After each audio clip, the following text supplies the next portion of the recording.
Conózcanme, gócenme, disfruten. Denme un beso.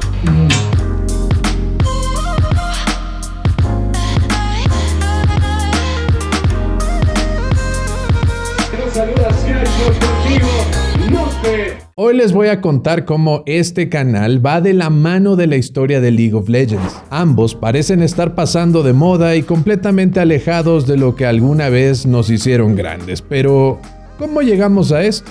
Para entenderlo, tenemos que viajar hasta el 2006.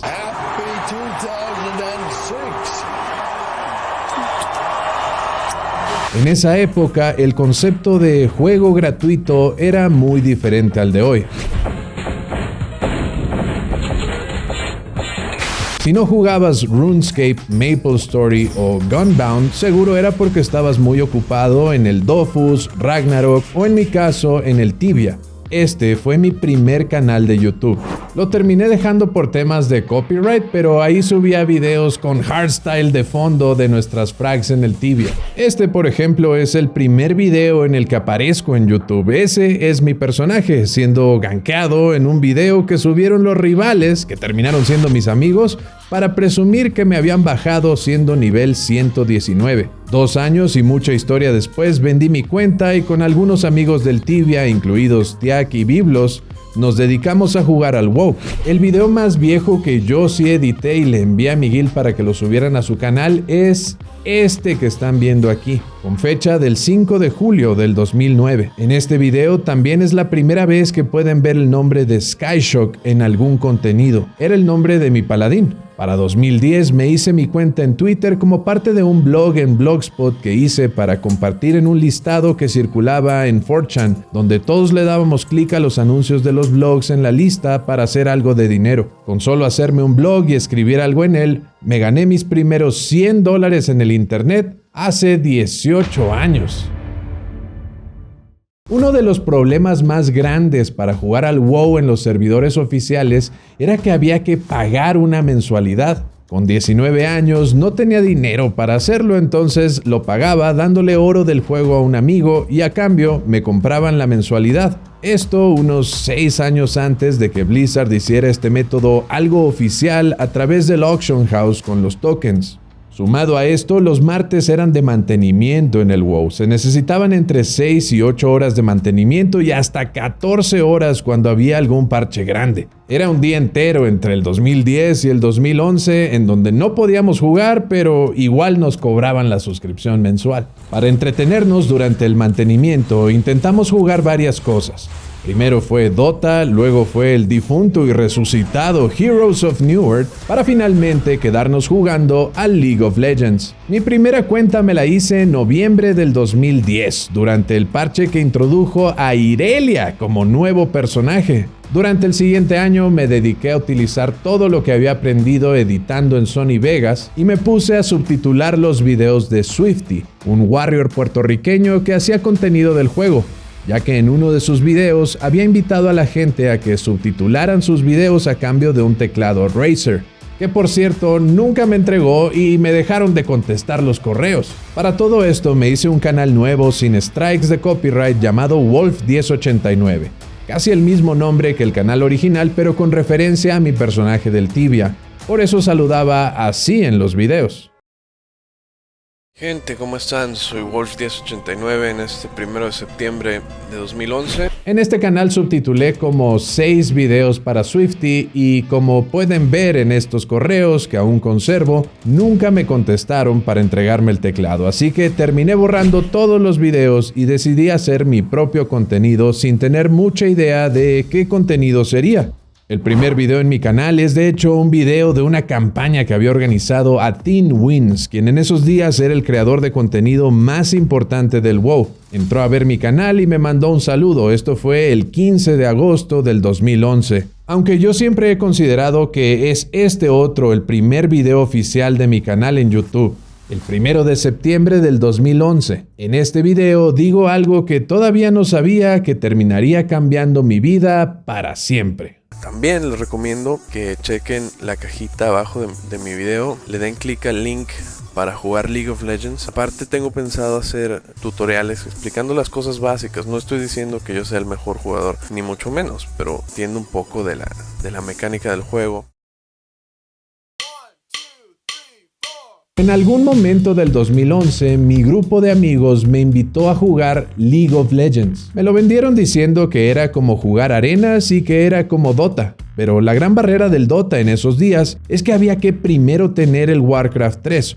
Obviamente la mayoría lo pirateaba, pero aún así era todo un proceso. Tener el Warcraft 3 y luego bajarte los parches del Dota, y aparte tenías que usar algo como Hamachi o Garena para spoofear la conexión y hacer pensar al juego que estabas jugando en LAN y de esa manera poder jugar contra otros jugadores en internet. Era todo un proceso de múltiples pasos tan solo para poder jugarte unas cuantas partidas. El éxito de League of Legends llega cuando cada martes de mantenimiento en WoW simplemente podíamos hacer clic, instalarnos League of Legends y jugar sin ningún paso extra. 6, 8, 10 partidas después y de regreso a jugar WoW todo el día. Hasta que eventualmente el LoL se convirtió en nuestro juego principal, ya que todo nuestro círculo social del WoW se había pasado a jugar LoL gratuito.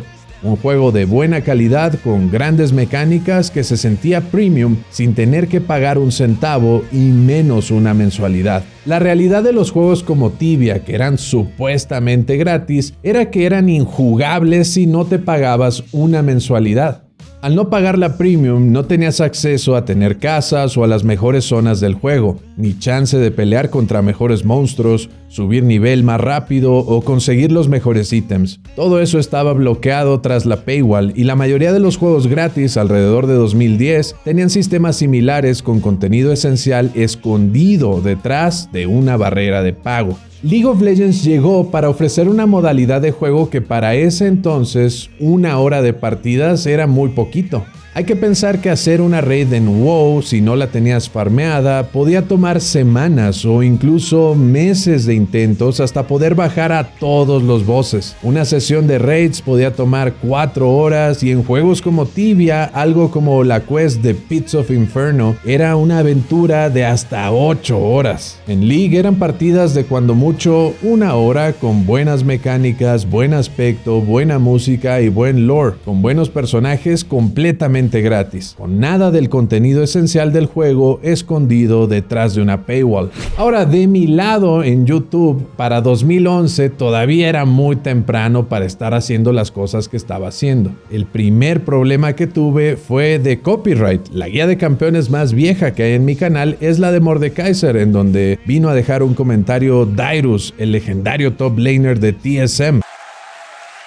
Pero esa no fue la primer guía que hice. De hecho, tuve que borrar 13 guías de campeones. Algunas las resubí, pero la mayoría simplemente se perdieron. El tema del copyright no se resolvió sino hasta principios del 2012, cuando me uní a una de esas networks como TGN, Curse y finalmente Machinima. El tema de las networks es su propio iceberg. Pero si no las conocieron, básicamente ellos cobraban las ganancias de tu canal menos la tajada de YouTube y a ti te daban un pago fijo a cambio de evitarte problemas de copyright con el contenido de gaming en la plataforma. En Big 2026 y desde hace ya muchos años, YouTube ya no le mete copyright normalmente al contenido de gaming porque la mayoría de los desarrolladores permiten que hagas contenido, pero en 2012 las cosas eran muy distintas. Prácticamente el 100% de los youtubers de gaming en esos días pertenecían a una network. Eventualmente todas las networks quebraron por los cambios que hizo Google en YouTube.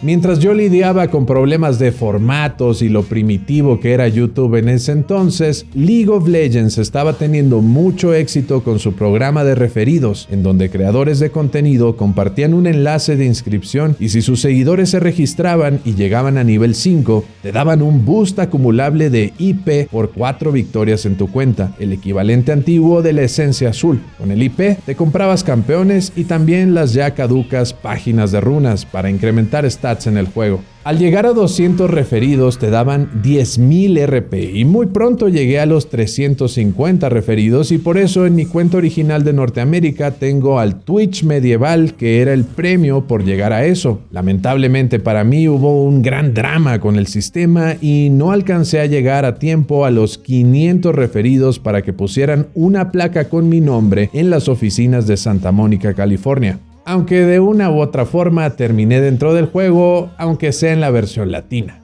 Espero que el tío Sky me entreviste en cuanto termine con esto. Aunque un poquito antes, como en 2012, hice mis primeros live streams. Primero en Twitch y también en own.tv, aunque el éxito de estos streams llegó en YouTube. Esto de comprar la computadora nueva fue todo gracias a mi mamá. Yo le enseñé los streams de Hotshot GG del equipo de CLG y de todos los streamers que surgieron del auge del campeonato mundial de League of Legends de ese año. Ella entendió muy rápido que teniendo una mejor computadora tal vez yo podía hacer mis directos y alrededor de ese tiempo es que conocí a Necro de España. ¡Vamos a ese robo! Bueno, ¡Vente aquí, compi! ¡Hala! ¡Ah, no, qué robo! ¡Vaya une! Éramos prácticamente los primeros en hacer contenido de League of Legends y nos pusimos a streamear juntos a pesar de las barreras entre Latam y España. Juntos organizamos un torneo para apoyar la escena latina de esports. Convocamos a los equipos que estuvieran organizados a finales de 2012 como Arenales, Isurus Gaming y Team Majestic, que se convirtió en Lion Gaming, y ellos terminaron ganando el torneo completo. Alrededor de estas fechas también es que entré en contacto con Leo Ibáñez de Riot Games, que me contó que estaban buscando abrir servidores. No oficialmente, este post fue mi primera contribución para Riot Games Latinoamérica. Ellos querían saber si era mejor abrir un solo servidor o 2 servidores para Latam. Del lado de League of Legends, justo había concluido el mundial más polémico de su corta historia. Apenas era el segundo, pero en este tenían unas pantallas al aire libre a las que los jugadores de por lo menos 5 equipos diferentes volteaban para ver el minimapa y saber la posición de sus rivales. A pesar de esto, el evento fue un éxito tremendo.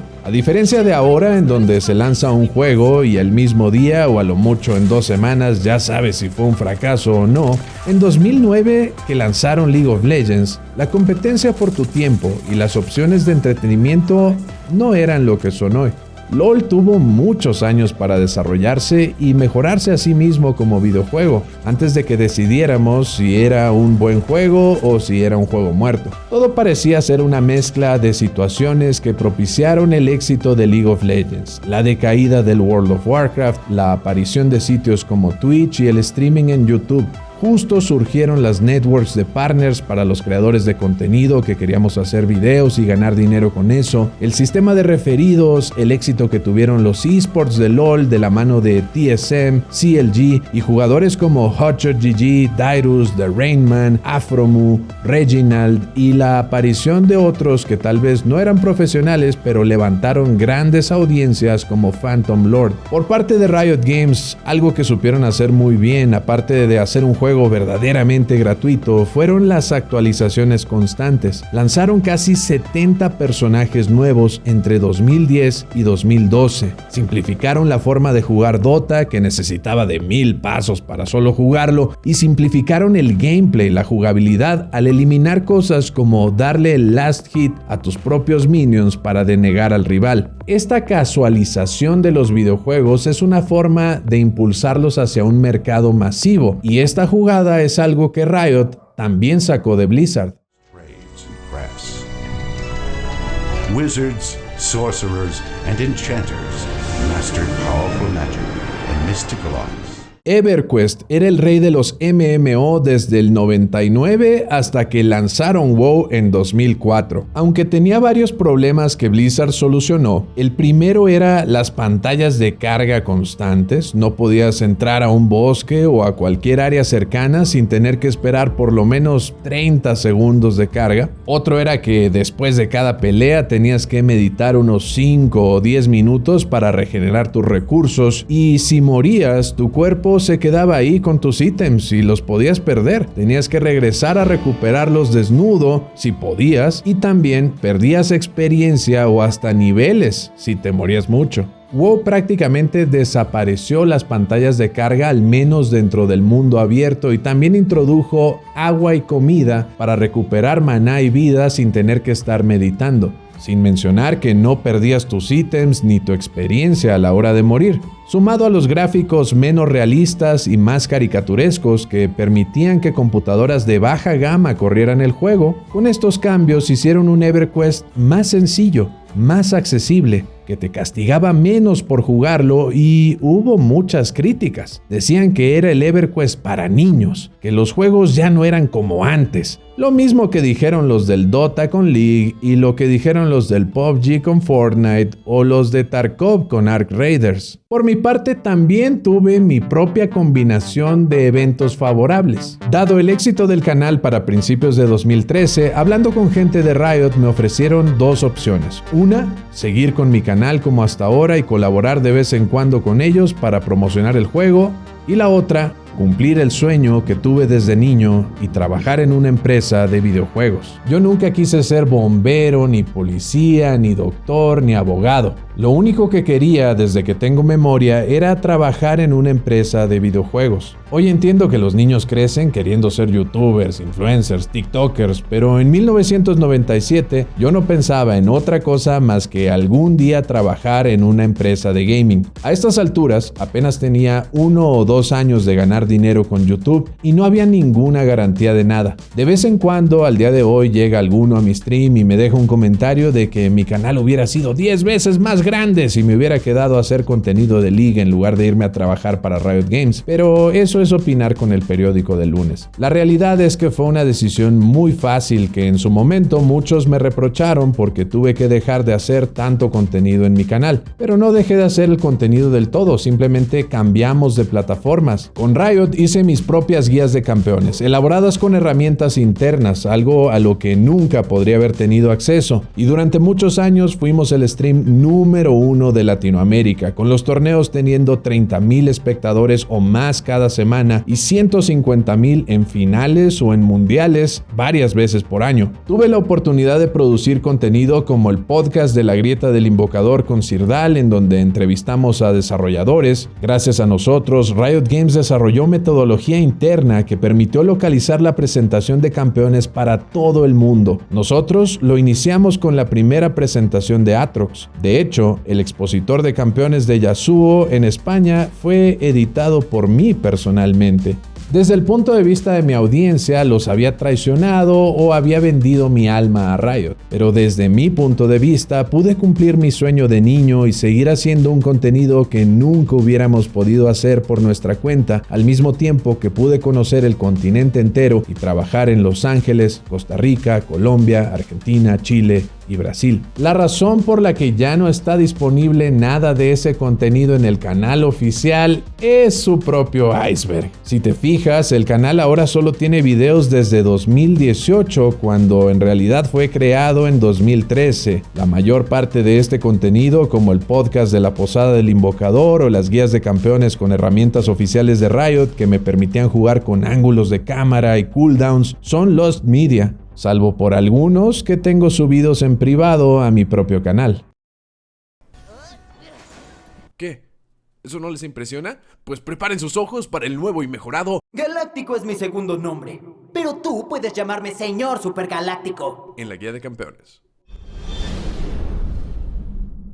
En algún momento Riot Games decidió pisar el acelerador a fondo con League of Legends y se expandieron como nunca antes, no solo en Latinoamérica. Para 2014 ya tenían oficinas en Corea, Taiwán, Sydney, Hong Kong, Dublín, Berlín, Estambul y Moscú. Es por eso que en Latinoamérica los esports arrancaron con eventos masivos en Arena Ciudad de México, Movistar Arena en Chile y Colombia y muchos otros eventos con más de 15,000 personas presentes viendo competir equipos que apenas apenas se estaban formando en eventos que eran una oportunidad extraordinaria para interactuar con los jugadores. Esto se repitió alrededor del mundo, en Japón, Turquía, Brasil y muchas otras regiones menores que nunca antes habían tenido ese nivel de inversión y atención para torneos de videojuegos. Para muchos, esto se sentía como el inicio de una nueva era. Aproximadamente para alrededor de 2017, Riot contaba con 13 ligas oficiales, 114 equipos y alrededor de 600 jugadores profesionales, con casi 18 oficinas internacionales solo para League of Legends. Y estos números son sin contar academias, segundas divisiones y torneos universitarios como el CIM, Campeonato Intercolegial Mexicano. Ese proyecto yo lo lideré con orgullo en este país, siendo pioneros en los esports competitivos oficiales en las principales universidades de México: UDLA, BUAP, TEC de Monterrey, Autónoma de Nuevo León, IPN, UNAM y muchas otras. Estos años fueron en los que más estuve ausente en este canal. Solamente pude hacer como 10 videos en aproximadamente 2 años, entre 2016 y 2017, pero profesionalmente fueron mis mejores años. Con el éxito que tuvimos del CIM, me ascendieron a productor y pude estar a cargo del contenido en el proyecto LLN, nuestro torneo principal. Junto a JJ desarrollamos todo el contenido que rodeaba el torneo y también la manera en la que se presentaba la transmisión en vivo. Contenido como El Heraldo, Crónicas de Combate y gracias a Riot Pavaro también hicimos GLHF,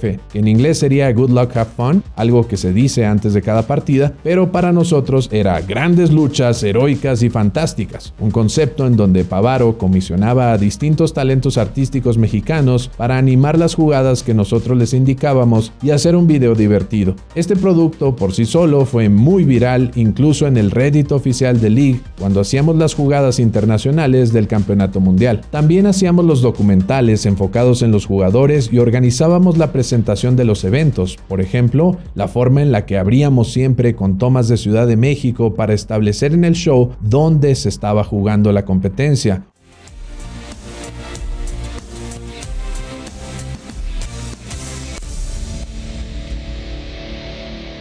Era parte de nuestro plan de contenidos el ser críticos con los jugadores, con la intención de que se mantuvieran humildes, pero competitivos, y poder generar rivalidades, polémica y controversia, pero siempre dando espacio para el diálogo, con quien no estuviera de acuerdo, para que también supieran que dentro del caos existía algún tipo de orden.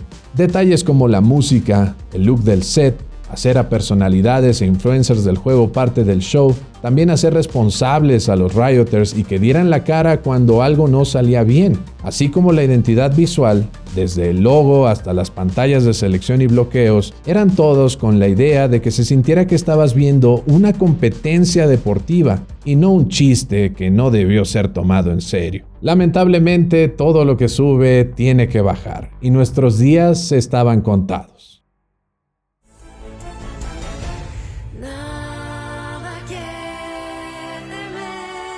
Había que tener miedo, y mucho. Así como se dieron todas las condiciones para que League of Legends triunfara sobre el WoW, lo que hablamos del mantenimiento, las actualizaciones, la forma en la que LoL revolucionó los juegos gratuitos, la creación de contenido en formato largo, esas mismas condiciones se dieron para que League of Legends cayera y le abriera paso a la nueva oleada de entretenimiento. Primero, similar a como el mismo WoW fue simplificando las cosas y con eso fue alejando a su propia audiencia, en 2016, algún genio dentro de Riot Games decidió meter el Dynamic Queue. Este sistema reemplazaba la cola de 5 vs 5 porque, según la data interna, los jugadores solo estaban interesados en jugar rankeds de grupos de 3 o de 5. El emparejamiento dinámico acabó con el sentido de entrar a jugar solo, ya que si lo hacías era probable que te tocara jugar contra un equipo de 4 que estaba completamente en comunicación usando Discord, mientras que tú estabas solo y tu equipo sin poder comunicarse.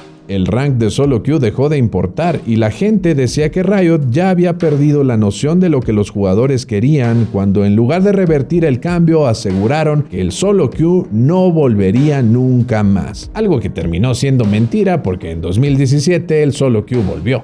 Lamentablemente para Riot, el daño ya estaba hecho y habían dañado la confianza de su base más leal de jugadores, así como yo cuando dejé de subir videos en el canal para irme a trabajar a una empresa. Todos buscaron un reemplazo, una alternativa, y en el caso de Riot, sus usuarios encontraron un nuevo hogar en Fortnite.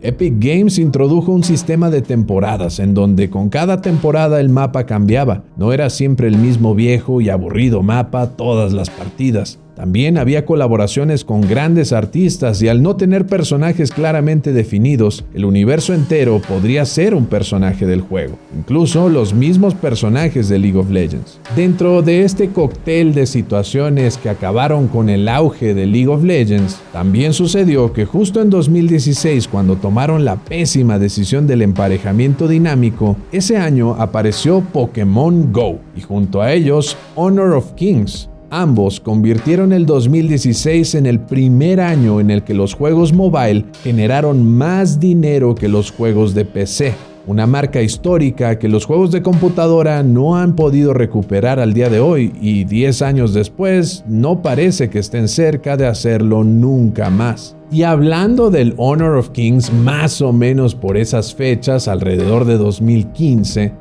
Riot Games dejó de ser percibida como una pequeña compañía independiente cuando anunciaron que el coloso chino Tencent había comprado el resto de las acciones que les faltaban para tener el control total de la compañía. Esto por múltiples disputas entre lo que Tencent quería y lo que los fundadores de Riot querían hacer. Personalmente puedo confirmar el rumor de que fue porque Riot Games no quería hacer el juego mobile o la versión mobile de League of Legends. Al menos eso es lo que se nos explicó en una llamada cuando nuestro jefe nos informaba que nuestras acciones de Riot, que eran privadas y sin liquidez, ahora eran acciones de Tencent y que podíamos cobrarlas. Nos explicaron que Tencent quería hacer una versión mobile de League of Legends, pero que los fundadores de Riot no querían por múltiples razones. Entre ellas, no querían dejar el proyecto en manos de desarrolladores chinos y en general no veían en 2014 el valor de hacer una versión mobile del juego cuando Riot se autopercibía como una compañía de PC gaming hardcore. Este es un gran ejemplo de cómo los tiempos han cambiado, porque aunque fue hace unos poquitos años, en ese entonces los juegos de PC eran de PC y no intentaban ser de consola o de mobile como es ahora. En Riot, al entrar a la compañía, parte de tu compensación como empleado eran en acciones privadas o restringidas. Era más bien una promesa de que si un día vendían la compañía, tú podías recibir parte de esa compensación.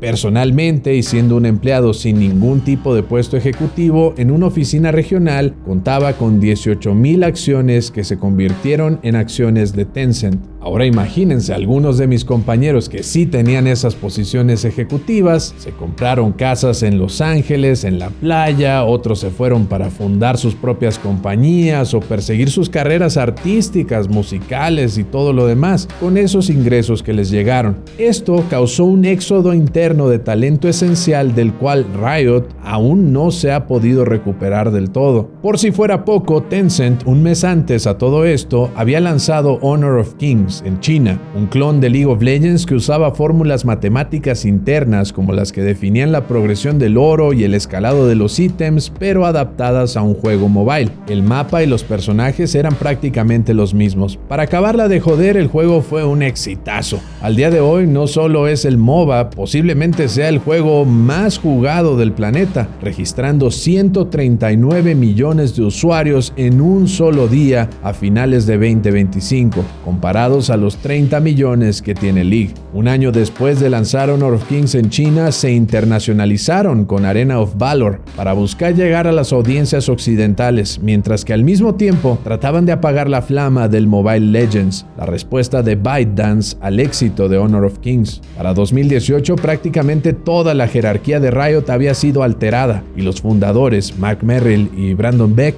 dieron un paso al costado y se alejaron de las decisiones ejecutivas de la compañía, aunque siguen trabajando en la empresa en otros roles. Sumado a todo esto y también en ese fatídico 2016, programas como Stranger Things en Netflix pusieron de moda el maratonearte una serie completa de 8 o 12 horas sin tener que esperar el contenido episódico semanal, cambiando por completo las reglas del juego a la hora de competir por el tiempo de los usuarios, que al final del día, aunque sean industrias completamente diferentes, siguen compitiendo por el tiempo de la gente. También en 2016 apareció TikTok, que vino a cambiar de manera fundamental la forma en la que particularmente los jóvenes consumían contenido y de paso alteró para siempre la retención de atención que tienen las nuevas generaciones. En los tiempos del WoW, 45 minutos era poco. Hoy en día, 45 minutos es una eternidad y media. Cuando te enfocas en un trabajo como yo lo hice entre 2015 y 2018 que trabajé en LLN, es muy sencillo perderte de todo lo demás. Algo que me puso en esa posición era mi capacidad de estar al tanto de todo lo que ocurría en el mundo, los avances en la tecnología, sabía todo lo que estaba de moda y lo que a la gente le gustaba porque yo era la gente, yo era el público. Cuando dediqué mi 100% a ofrecerle contenido a la gente, no tenía tiempo para nada que no fuera consumir esports y administrar equipos de trabajo. Nunca me interesé por Vine, ni por Musical.ly, y mucho menos por Fortnite o por TikTok, algo que afecta mi contenido al día de hoy. Esto me terminó afectando en 2018 cuando Riot Games decidió despedir a todo el equipo de México que trabajaba en LLN para llevar las operaciones de esports a Santiago de Chile, lo cual es también su propio iceberg y algún día contaremos a detalle. Pero para mí fue un golpe muy duro. Sabía que volvería a hacer contenido, pero no podía aceptar la forma en la que todo se había venido abajo de un día para otro.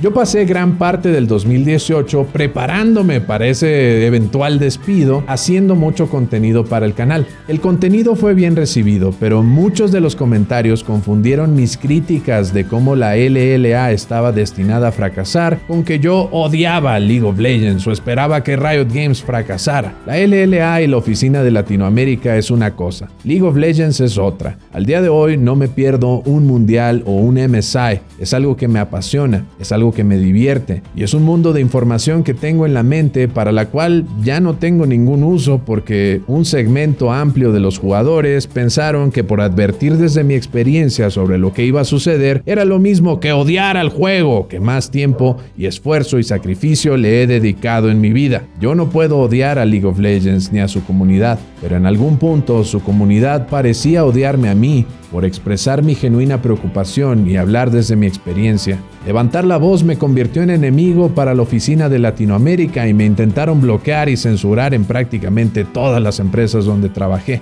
Y esto sin mencionar los ataques personales que coordinaron y celebraron desde las oficinas. Verdaderamente intentaron destruirme personal y profesionalmente. Pero eso es su propio iceberg. Debido a las hostilidades por parte de la oficina de la TAM y el rechazo por un segmento de los usuarios, decidí dejar de hacer contenido sobre este juego que me dio todo lo que tengo y busqué autoexiliarme buscando hacer otro tipo de contenido en Twitch y abandonando casi por completo este canal que me brindó tantas oportunidades desde que lo creé hace 16 años.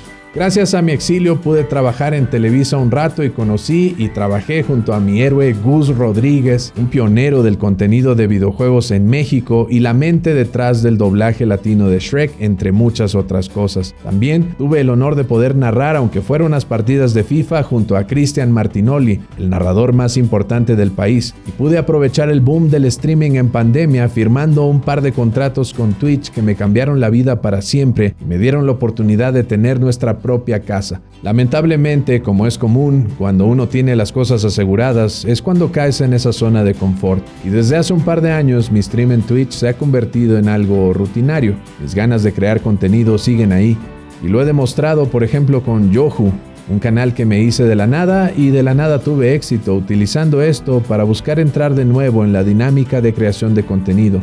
Quitarme el óxido con el tema de la edición de videos y flujos de trabajo. Lo mismo con Lucha Tops, un canal donde con mi esposa hablamos de lucha libre. Pero ahora, en 2026 y ya con 5 años de no subir contenido a este canal, es hora de hacer las paces con la comunidad de League of Legends y devolverles un poquito de todo esto que me dieron. Este video es el primero de más de 30 que tenemos ya hechos o en producción y que van a poder ver a través de todo el 2026, acompañado acompañados de shorts, TikToks y cuanta madre que nunca había hecho. Es hora de salir de la zona de confort y buscar hacer las cosas bien, como debieron ser desde un principio. Links en la descripción. Excelentes noticias para los que me quieren y mucha tristeza para los que no me quieren. Ni modo, ¿qué puedo hacer? Este es mi canal y no puedo seguir permitiendo que esté abandonado porque un grupito de personas me intentaron convertir en el villano. Este plan de contenidos viene acompañado de streams planeados y calendarizados, multistreaming, 1440p en YouTube, 1080p en Twitch, con actividades bien delineadas y no solo las reacciones que venimos haciendo desde hace un par de años. El stream, que solo se hacía en Twitch, ahora va a estar en YouTube siempre.